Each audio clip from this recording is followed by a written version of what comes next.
Well, hello, everyone, and thank you for joining me. I'm Jill Bloom, Group Publisher of Roofing Contractor, and welcome to our Best of Success podcast show. It's always an honor to have with me my great friend, Trent Cotney, partner of Adams and Reese. Trent, thanks so much for joining me. Hey, Jill, thanks for having me.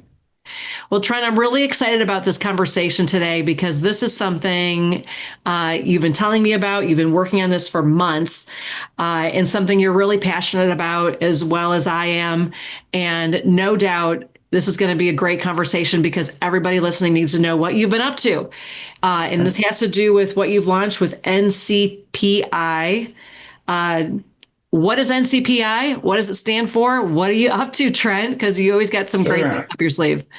Yeah, absolutely. So, you're right. This is something I've been very passionate about. And, the NCPI is the National Construction Policy Institute. And what it is a think tank of individuals, academics, lawyers, and others in the industry.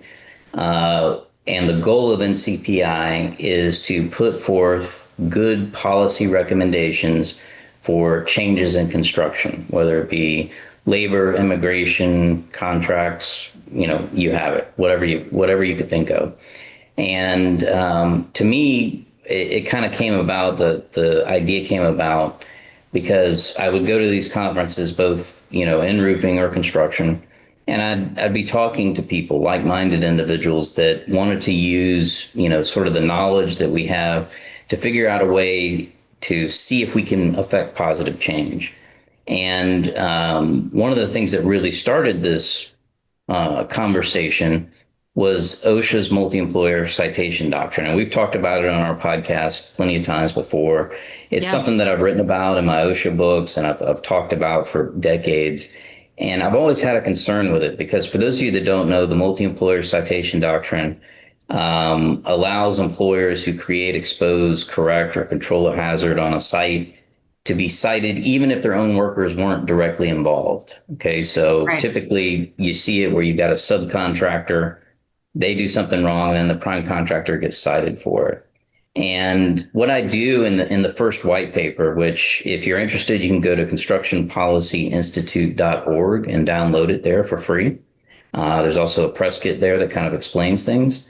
I explain, in the paper that legally the multi-employer site doctrine didn't really go through the promulgation and rulemaking requirements that are necessary to kind of put it into law. I talk about the legal history of it and how there's been a lot of disagreements in the courts based on its application.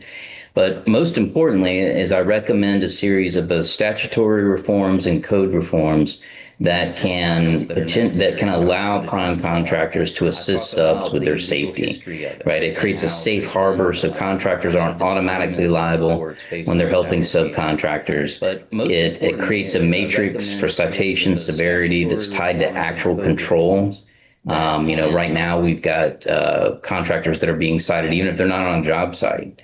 And it also creates incentives for data-driven partnerships that strengthen safety across multi-employer work sites. So the kind of thing I'm thinking about is collaborative efforts to ensure safety.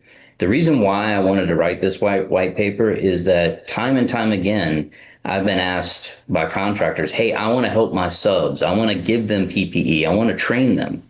But I'm concerned that if I do that, I'm going to be cited. So what do I do? Right. Right. And we've there's talked not about, a good we've talked answer. About that a lot. Yeah, there's not a good answer to that. So the goal of this is I would love for Congress to be able to take a look at it, for our regulators to be able to take a look at it and figure out a way to implement this change. I think we have a favorable administration, favorable Department of Labor, and these are the types of things that I think NCPI are going to get behind. Granular changes that have a big impact on a contractor's day-to-day operations. That's amazing, Trent. I mean, I know you've put hours and hours of time into writing that white paper. So everybody, please go to what's the website again, Trent? Constructionpolicyinstitute.org. Okay. Yeah. Like Trent said, you can download that for free. The other thing too, Trent, I know that you spend a lot of time on is immigration and how do we effectively have some immigration reform that Construction will make Policy sense for Institute.org. construction. It seems like they have it for other industries, whether it's agriculture or whether it's a restaurant industry, or even you've been saying if you need an accountant, it's really easy for you to go get an accountant from another country. But how do we do this? How do we make effective change? What are you going to be doing on the immigration side? Makes sense for construction. Yeah, that's definitely the next thing that we want to tackle. My issue with immigration as it stands now is we have a hardline approach to immigration enforcement, which can be a good thing, right? But we also need to have a legal means to allow foreign labor to come in here and to work our job sites. And right now, our immigration system is broken. H-2B is not an effective means to allow workers to get in here. We need some kind of temporary protected status that would allow people to come in, be taxed. We don't want criminals, but we've got to have an effective means to do that. So one of the things I would like to do is either get a white paper and opinion piece out that really focuses on the construction nuances of immigration and its importance. And, I look forward to being able to work with the team and get something on that. Hopefully, if not this year, then the beginning of next year. Yes, I know you've got a lot on your plate for sure, Trent, and that doesn't just happen overnight. Well, if anybody has any questions or they want to get involved, Trent, what would you say to those contractors? Yeah, obviously this is a self-funded venture right now. There's no axe to grind right now. There are no outside sponsors. It's just us trying to do something good for the industry. So if you want to get involved, we're happy to listen. Feel free to email us. You can email me at tcotney@constructionpolicyinstitute.org or go to the website and email us there. The other thing I would say is follow us on social. On Twitter, we're at Build Policy, and we also have a LinkedIn page. So, welcome anybody's input. Like I said, this is right now, it's just a ragtag team of people, professionals trying to help and make change. So, look forward to doing this, something I'm very passionate about, and, stay tuned for more.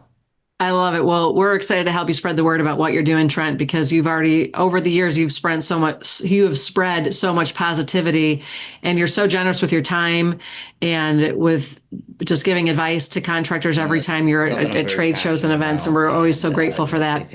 So once again, thank you so much for what you're doing with NCPI. That is absolutely amazing. Thank you. Appreciate it. So much positivity. Great. Well, and if anybody, so we've got the website. We'll make sure we put that down in the notes so you know how to get in touch with Trent. Is also the website to go to. And if anybody has any questions for us, it's roofingcontractor.com or wconline.com. And stay safe and healthy. We can't wait to talk to you soon. Thanks again, Trent. Thank you. So you know how to get in touch with Trent is also the website to go to. And if anybody has any questions for us, it's roofingcontractor.com or wconline.com. And stay safe and healthy. We can't wait to talk to you soon. Thanks again, Trent. Thank you.